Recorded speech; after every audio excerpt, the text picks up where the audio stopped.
Good afternoon, everyone. We're here today with Deacon Kevin Ripley, and he's currently at Mundelein Seminary. And Deacon Kevin, what do you do as a deacon currently? Yes, this is Cecilia. Thanks for having me. Hi, everybody. So currently as a deacon, I'm in my final year of seminary studies down here in Illinois. I have a parish on the weekends that I'm assigned to in Oak Park, just on the west side of Chicago. And basically this year I'm preaching every weekend. Haven't done any baptisms yet at this parish, but that's also on the to-do list for this year in my ministry. So really preaching has been the biggest part, but also classes. Every 4 days a week we have classes, actually 5 days a week for me right now. Finishing up classes and learning how to say mass. That's a big deal right now. And you mentioned you're in a homiletics class currently? Yeah, I'm in my second homiletics class, and just got done with that earlier today. We get together and do some exegesis on Sunday's readings, and we're reading a few books on homiletics, on preaching, and we discuss those readings as well. So it's been very helpful. That's very good. And then do you the word just escaped me as far as like when you become a priest, like ordination. When do you have ordination? Ordination will be for me, is scheduled for May 30th up at the cathedral in Green Bay. Mm-hmm. We finished seminary on May 2nd, which, so we have a graduation ceremony and we get our diplomas for the Masters of Divinity degree that we get. And but that's a month before ordination. So we got a whole month of May to kind of figure things out for ordination. And yeah, it's coming up soon. Mm-hmm. Forward to that. I'm really excited. Yeah. Yeah. That's really cool. Yeah, it's my 6th year here at Mundelein. Yeah, it's been really nice. Yeah. And you mentioned looking forward to get back to Green Bay. Yeah, for sure. And you mentioned you kind of have that month of May. That's beautiful, especially with it being the month of Mary. Yeah. No. Mary's. Yeah, I'm hoping to go to Mexico City to see the Shrine of Our Lady of Guadalupe and to ask for her intercession and protection in the priesthood. Still got to figure that out, but I'm hoping to do that, especially during May, as you said. That would be wonderful. Yeah. Now, how are you feeling about becoming a priest? I'm sure there's a lot of emotions that. Yeah, pretty good. It's been a long time coming, but the transition to diaconate, for example, it just felt right. Like, yesterday I couldn't do these things, and now I can. Going into priesthood, I'm kind of excited to be able to eventually, hear confessions and say mass. It's becoming very real as we're actually practicing mass now, and I have a practice altar in my room. I'm excited.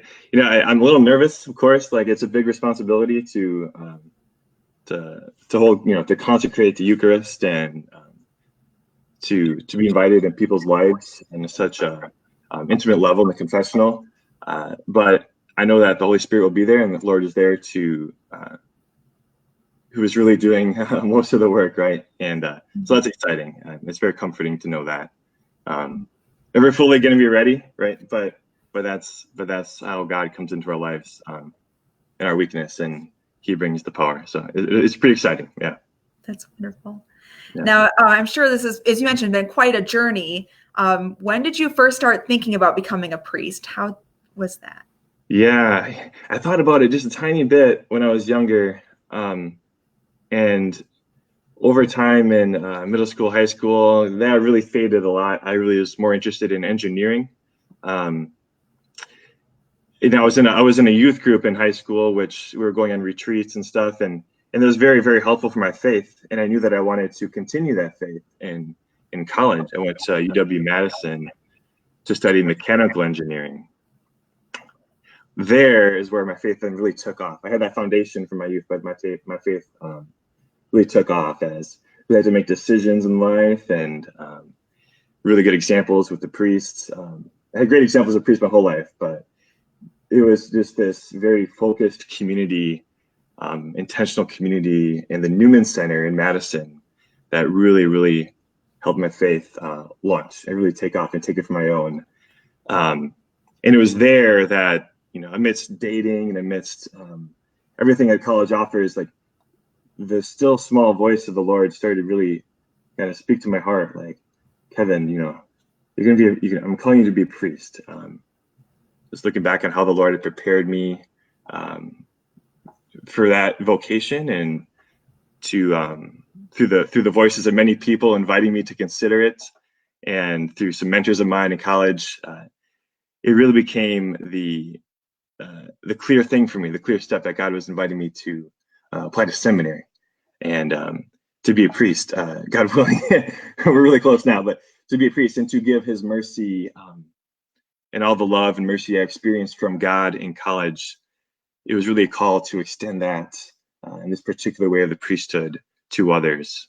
That's what I experienced in college, and it's a big reason that why I'm here. Yeah. Wow, that is a really beautiful story. I'm glad that God called you in college, especially. That's yeah. Wow. So do you have any advice for people discerning? It seems like whether you're discerning religious life or priesthood or anything, discernment's a big step. What advice do you have?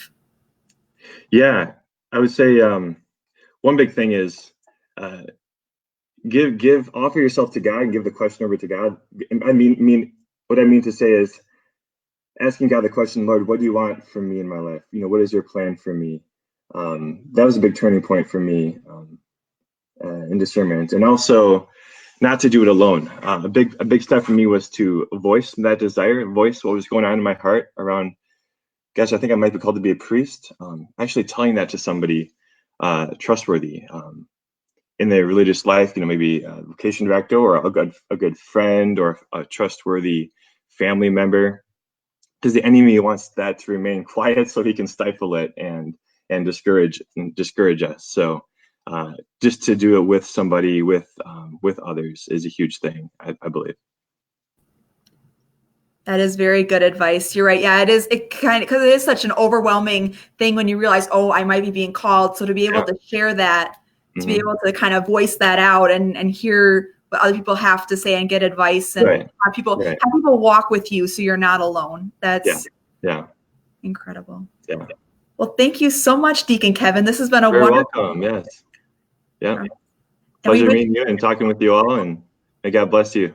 Yeah. God bless you all. Thank you.